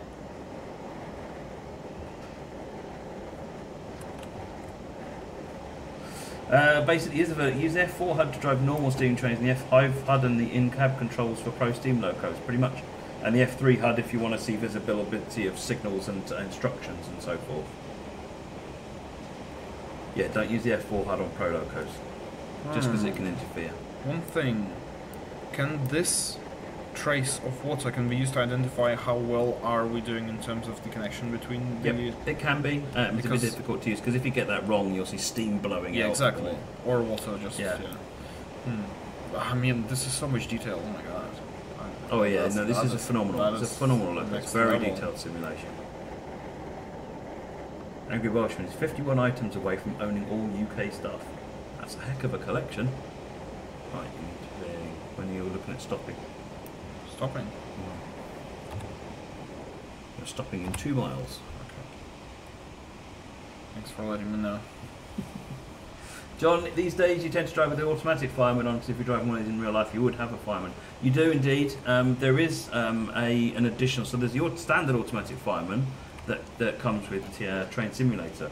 But these locos, the Bossman Games locos, actually have an additional automatic fireman, which is a bit smarter, and knows more how to fire these locos. So you'll find them a bit better potentially. We're going 15 soon. Speed limit of 15, isn't it? Yeah. All good. Not. So if you get back in the cab, I'll show you how you operate your brakes. Okay. So if you scroll up. Right, so if you notice this one here, this lever, this needle in the middle of the screen here, is your brake gauge. So it's currently at 15 inches of mercury. And about, I think this is 21 or 25, this will show as released. Right, that's it. So the brakes are now released and we're coasting. If you wanted to apply the brakes, if I use the keyboard to move it along, you'll see that. And then you have to put it back. Yeah. So okay. if you look, so if you look it reduces the pressure. So can we do this and so that it doesn't put the pressure back, or? Yeah, you see it stopped. Yeah, exactly. Yeah, but you've got quite severe braking going on at the moment. Okay, and so is it not enough? Or I mean, or possibly too much. If you let that get up to about 10 or 12. Now I figure out. And Okay, then you can hold it. okay. And now you can maintain. So this is probably the brake level. So if you put the brakes, so with solo modern diesels, for example, when you put the brake at 20%, you get a constant gentle braking. Right. With a steam engine, the braking gets more and more and more and more and more until you're in emergency brakes. And what you do is you apply it, get the value down to where you want it, and then put it back into hold. And then it will leave it, and then you can. It takes a bit to practice. Do we need to put the reverser back at this speed? Yes, as you slow down, the cutoff needs to be coming forward again. Fortunately, we stopped. That's fine. Okay. You've got to be thinking of several things at once. Yeah, exactly. So you need to get your brakes off again. Can we do with this? That's the big. Effectively, that's the large ejector. So that will create the vacuum quicker. Yeah, injectors. Just. Oh yeah, let's get your injectors off. We do not want to prime. So. Turn that one off. Stop. Turn it left, right. There we go. And then close those. Those two, yeah? Up. That's it. Okay. Cut off full forward. How's our braking? Yep. This is all good. Yeah. Do we need to open cocks as well? Yeah, always, every time, yeah? Always, every time you stop. Normally, what the practice I try and get myself in the habit of is if I'm slowing down, then I'll put the drains on. Because if you're not got a regulator open, it doesn't really matter. But if I'm slowing down, I'll put the drains on. That way, as I come into a station or a signal, I haven't got to remember that extra step to open them. Yeah, sorry guys for stopping, but that's how we did it. Anyway, we're doing well. We can close the drains, and slowly Start to pull back the cutoff. Right. Although we don't really need, right? Because we're almost. Well, we're soon gonna be at the speed limit. Well, not very soon. We can go a little bit faster and then slow down, I guess.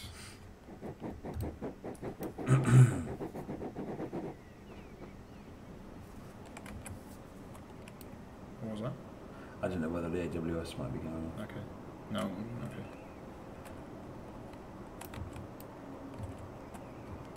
Okay. Oh, no, you've got too much power. Cut your regulator. Isn't it cut off already? D. What was it, 0? Open the C key to let the empty the drains. Once the steam pressure goes down, eventually. Are we back? I think we're almost back in control again. Yeah, we are. So now we can just apply a little bit of power.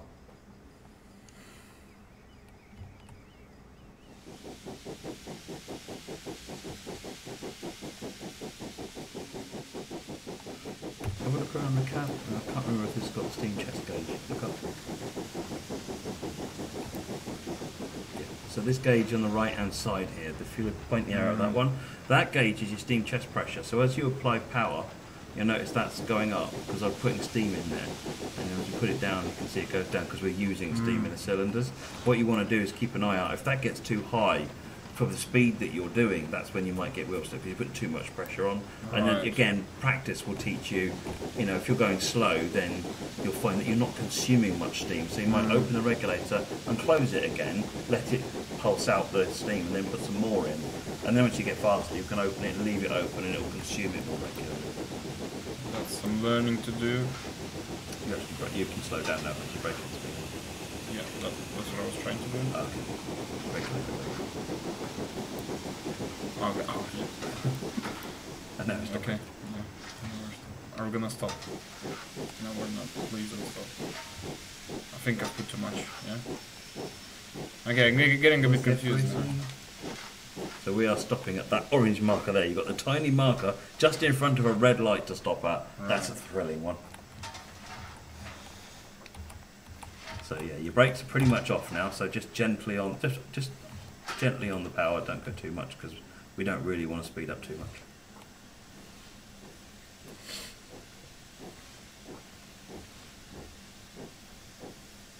This is oddly entertaining. It is.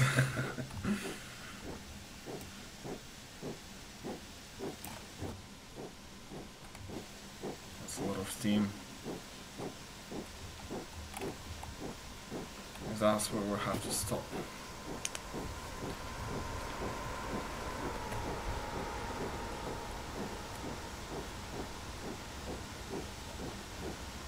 We're almost there. So we're not in a hurry at all. Steam takes time. Our fireman doing a great job today. Okay. Right, get your brakes on.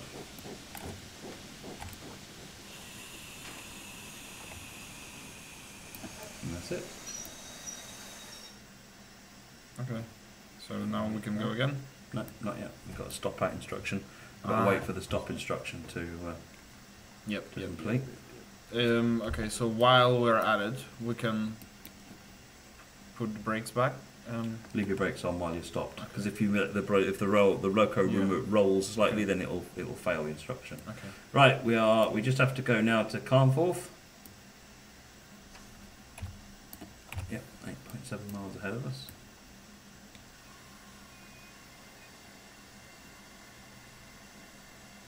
Should cut off full forward.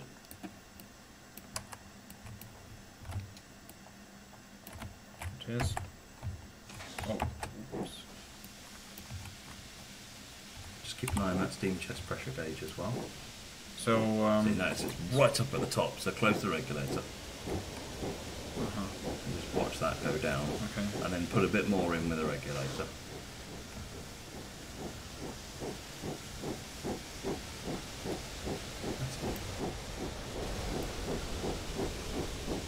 Okay.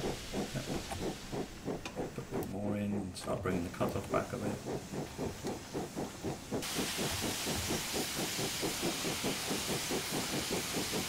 So at which, again, we need to keep this steam box? That's the steam chest. Steam chest, Yeah. And what the right value for that is depends on the train, the weather, all sorts of things. So it's just something you have to feel as you're driving, and practice will give you an idea that actually if they let it get too high, then you're just going to spin the wheels. The heavier the train, generally the more cautiously you've got to drive. There is sand you can apply as well, so that you can, that'll let you put more pressure on the wheels.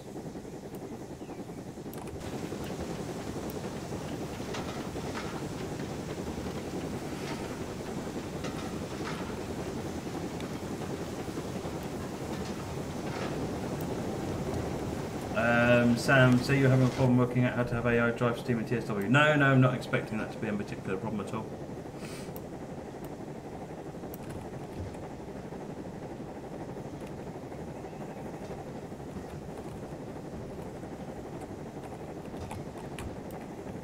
How are we doing? Doing fine. Water's at 55%, or 60, 50, no, 60, 65, so we're alright for the time being. So can we pull back the cutoff a little bit? I think we're at a good balance in terms of speed. Whatever.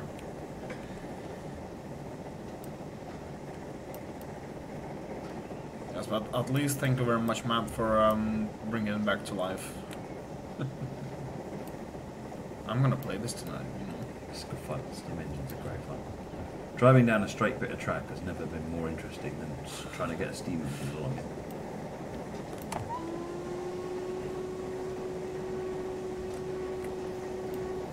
This is for cows. Back a bit. Right, you need to start thinking about slowing down. That was a double yellow light, so you've got a red out and a red light in front of you. Not just yet. You can see on the HUD here that you've got no light directly visible, Right. but just be aware that you have got a stop coming up. Right, there it is. Very soon. So that will be a single yellow, that will be a red. So you've got about 1.7 miles until your stop point. So Okay, guess I'm gonna start slowing down, just release the regulator. yep. Go back to our cab. Now what you want to do, whenever you're operating that brake, keep this in view. So Right, maybe so- use the keyboard, because then you can bring it down to say 15 and then put it back into hold again. Okay.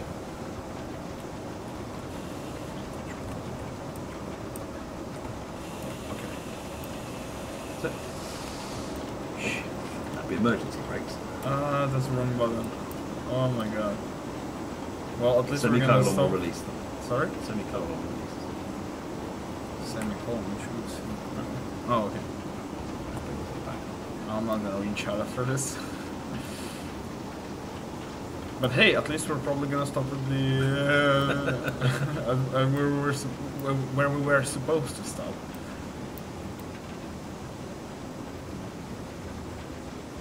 No, but No, we've not blown it up yet, Flying Scotsman. We're doing okay, fine. we're not slowing down now. So No, can we? Obviously, you can put a bit more brake on again. And then you press the I'll semicolon. go 10. Because it's a variable control, you can sort of just operate Yeah. left and right, just balance it, and you can Can just I- have a nice level. You can use that to control the release rate as well. I think we're too fast. Alright, that's smart. Oh, you'll do fine. You'll slow down easily at the rate you're going. Probably slow down too much actually. So you can probably just Just let it go. just coast at that point, get the brakes off, and let it coast a little bit until you get there. You've got over half a mile to the red line. Okay. Do you think it might be necessary to actually accelerate now, or we're just gonna coast? No, I would coast. Let's have a quick look at your water 46. Okay, Yeah. we're alright for the time being. Yeah. We can pop it in as we're stopping. Can we? Sorry? We can put it on as we are stopping. Can we? When we are stopped. So that stop at that's in 6 miles. Yeah, so when we stop for the signal, we could get some water on. Just enough for the end.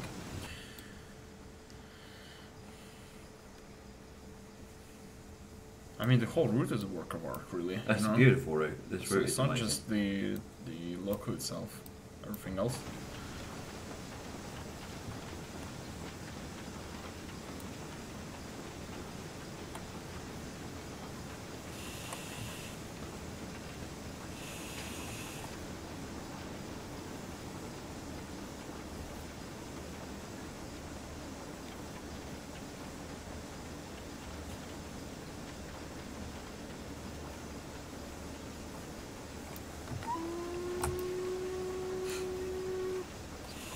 whistling in.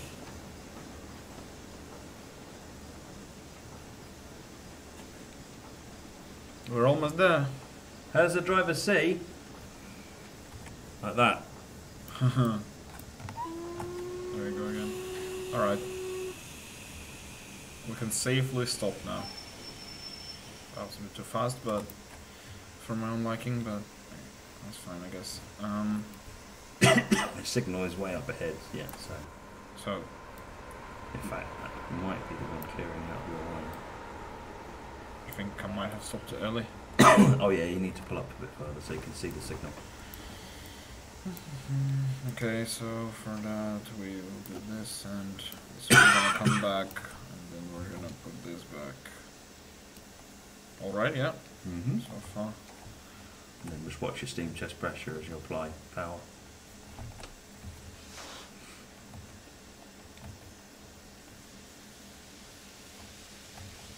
Too high. The one is, yeah. So again, what are we looking for? The signal. I think that green might be yours.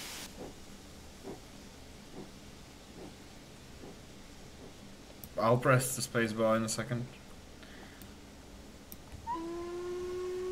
Yeah, give it a bit more speed. I think you've got a clear signal now.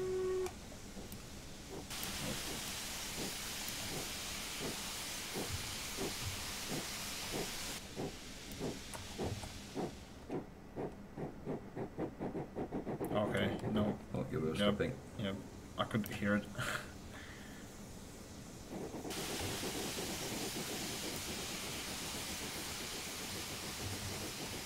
Okay, I need this.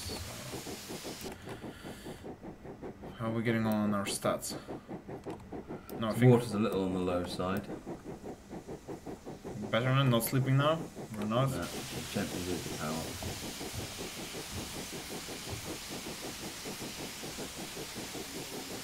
Tintin57, how do stations get modelled? Photos. Lancaster looks very close to the real thing. So it's a combination. It's basically the way you do modelling in the real world, for like your model railways, for example. You take loads and loads of photographs and then just try and recapture that in both in the 3D modelling tools like Blender or 3D Studio Max, and then in the game and sort of putting those components together and so forth. So yes, it's and visiting it normally so that you can really get an appreciation for the architecture and the layout and so forth.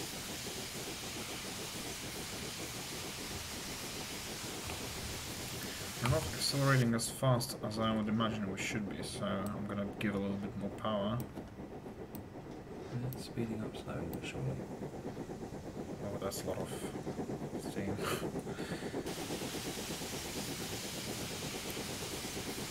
What about the route itself? Do you use Google Maps, PyTrain? Google Maps are used. You can enable a Google Maps overlay within the game. We should probably get some water online at this point. Some water, yeah, sure. And again, it's photographs. There's there's all sorts of different references that can be used.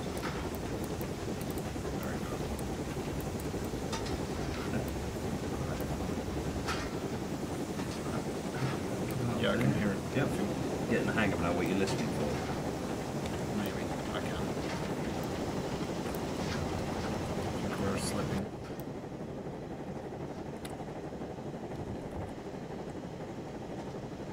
No, you still got power going on. You're good. Yeah, so there's all sorts of things. So gradients, there is a book called British Rail Mainline Gradient Profiles, which is quite hard to get hold of because it's out of print. That's got a lot of gradient information. You obviously import the DEM terrain data, so with reasonably high resolution data these days, you can, without any, if you haven't got anything else, you could sort of lay the track roughly to that and then just make it sensible so that it looks like it fits. You can see from images where it looks like there's cuttings and so forth, so you can usually sort of get an idea for it if you can't get other gradient information. But there are different sources of gradient information all over it. If you look hard enough, and it isn't easy to find, if you look hard enough, there is information out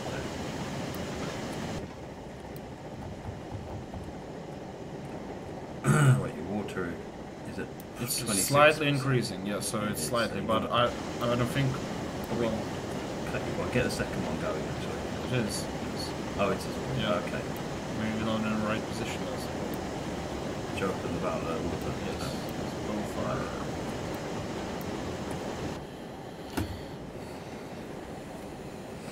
Yeah, if you look on Amazon, I think it's BR Mainline Gradient Profiles by Train.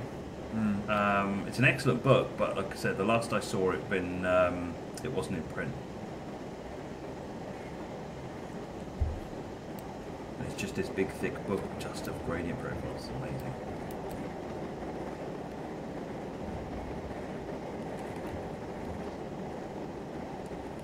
Sorry, I just have to. I'll be showing it to my family.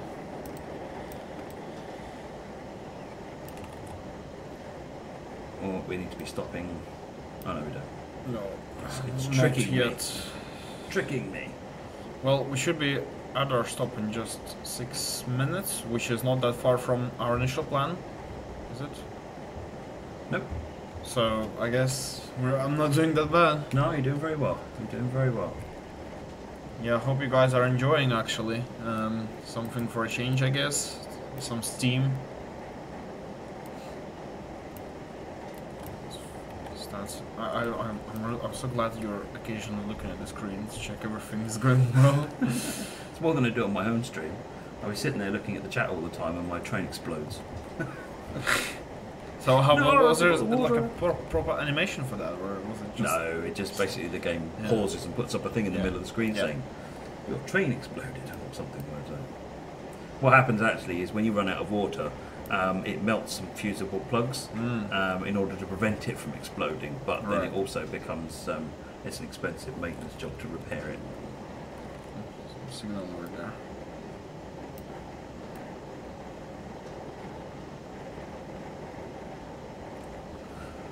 Something else if you're driving steam engines to be aware of, it doesn't really affect you on this route, but on other routes is tunnels. Do not have the firebox open as you go into a tunnel, or while you're in a tunnel at all. What happens is, you know when you go into a tunnel, you sort of feel the pressure wave of the tunnel mouth? Yeah. Yeah, so it covers up the funnel, and they get a blast come back through the boiler, through the firebox, and the contents of that red hot firebox empties itself into the cab. Okay. And it's quite fatal. Yeah, I can imagine. So when you go into a tunnel, what they do is they close the firebox and they turn the blower on. That'll then keep them going through the tunnel, and then they can open and do what they want after it. So You get is that what we singed, do in Train Simulator as well? Is that what we have to do? Yes. You don't need to open the blower in Train Simulator. That's not often simulated, but you definitely need to close the firebox door. Okay, we're getting close to our 15 miles per hour limit, so how are we doing? I'm just looking around for no reason, to be fair. Such a beautiful one. Yes. Absolutely stunning. Yes, it's special.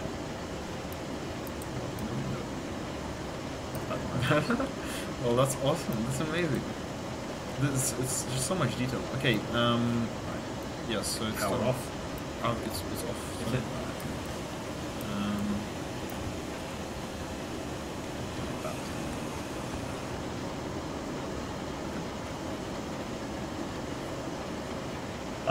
I've had a fatal blowback numerous times for Aero.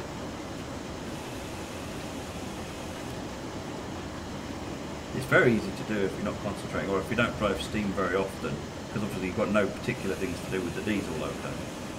Which is now generally what happens when I'm driving a diesel loco. I will rather insanely operate, say something like, must remember to close the firebox door now as we go into a tunnel.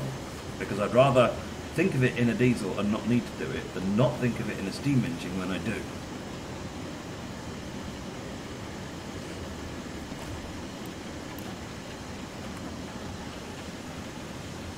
Yeah, you can release the brakes now, but get a bit closer to the 15 before we... Release. Yeah, because we've got a way to go for the 15, Yeah. it's half a mile away.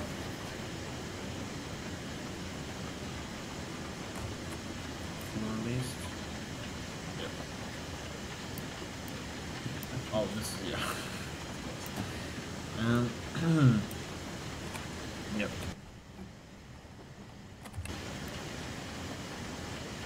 Do we need to play with this while with Not right now, just, no. Yeah, okay. I'd probably open the cylinders just so we don't forget that later on. Although it's the end of the scenario, so it probably doesn't matter. But we have to make the 2 stops, actually. I think. Right. This one, that one.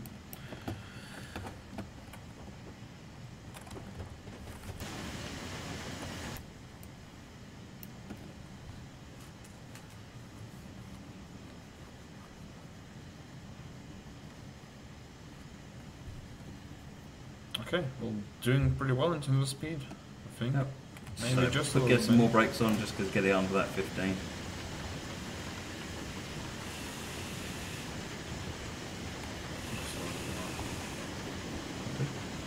should get you down to 15. Yeah.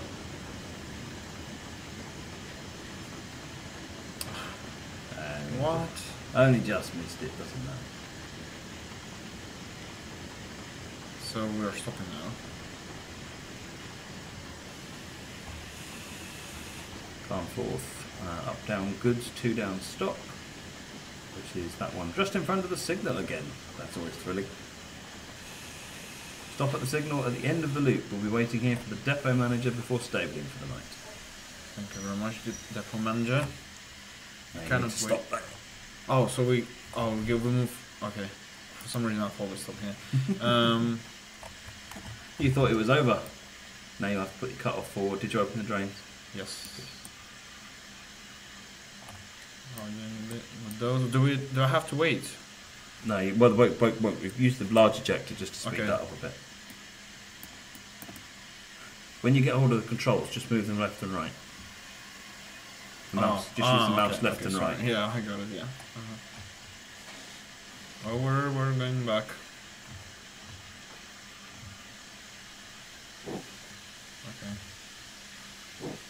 There we go.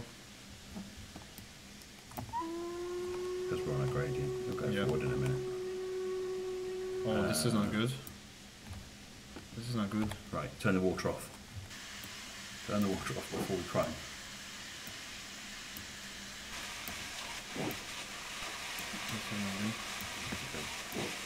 How much water do we have? We're overflowing at the moment, technically. Okay. That's better. You're moving. You're just doing a standing start on a grade, which is never easy.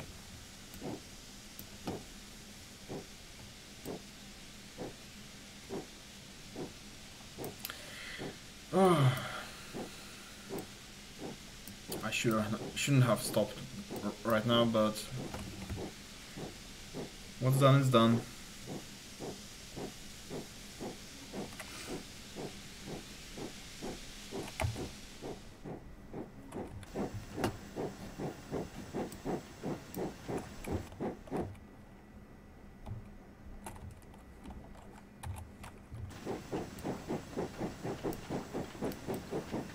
I'm getting there. Oh yeah, I wouldn't go too fast because you're going to be stopping in a minute. Exactly. Here, Chris, you can't get the train to depart from Huddersfield on TSW without it rolling backwards. I presume you mean the Class 101. If so, what you need to do is make sure you've got it in gear and you've applied power before you release the brakes, and then release the brakes, and then that'll give you effectively a hill start.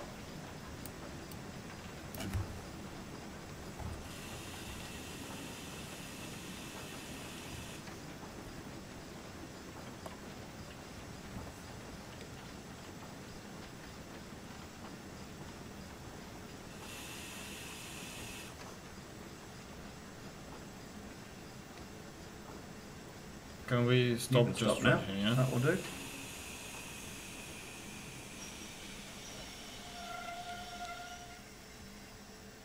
Okay, perfect.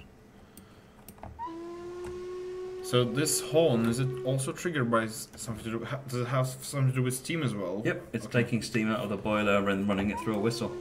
So does it simulate? Is it simulated in a sense that if I leave it on? It doesn't actually for make a massive amount, take a massive amount of boiler pressure out. timeless penalty, just minus 1500. Oh, but at least we're through. And it's actually keep Big round of GGs, come on, folks. Big round of GGs. I think that's your first time, driving a train. Yeah, we're getting steam engines. Steam engines they're not easy, folks. They're not easy, but it's so much fun. And there's a real learning exercise in just learning how to do it. And then you go through it all kind of again when you hit your next steam engine, because they all behave, everything you knew about one steam engine kind of applies to the next one, but not 100% the same. So you start learning the quirks. And what you realise is that each of these engines have got their own character and personality. They feel much more like living, breathing machines, as opposed to modern diesels where you just press a button. Fair enough. Sorry, I like steam engines. No, that's fine. Okay, thank you very much, guys. This was our Lunar Sail stream. We hope you enjoyed. This will be on YouTube, so if you missed any part of it, feel free to go to YouTube. I think it should be there as soon as we end the stream, so it's because it's on automatic. I'm going to start a discussion in the forum shortly, probably tomorrow, if not today. But if not today, tomorrow, then Monday for sure. Yeah, so you'll be able to give some feedback, I guess. We'll be working on our next stream, which will be in 2 weeks. It will be next Friday. Yeah, that's pretty much it. I don't know what else to say. Thank you very much, Matt, for helping me with No this. problem at all. Always happy to be here. Thank you very much, everybody. Thank you for your questions. And keep thinking up questions for each of the streams. And as Dimitri says, go and jump into the forum topic. Yes. Tell us what you like, tell us what you don't like, tell us what you want to see more of, and see if we can come up with some more interesting challenges for Dimitri. Oh, no. Yeah. Anyway, guys, let's not do the FEF3 just yet, though. Reserve that one. Yeah, maybe summertime, something like that. Anyway, guys, thank you for coming. I hope you will have a great weekend. Lovely. See you, everyone. Thank you. Take care. Bye-bye. Bye.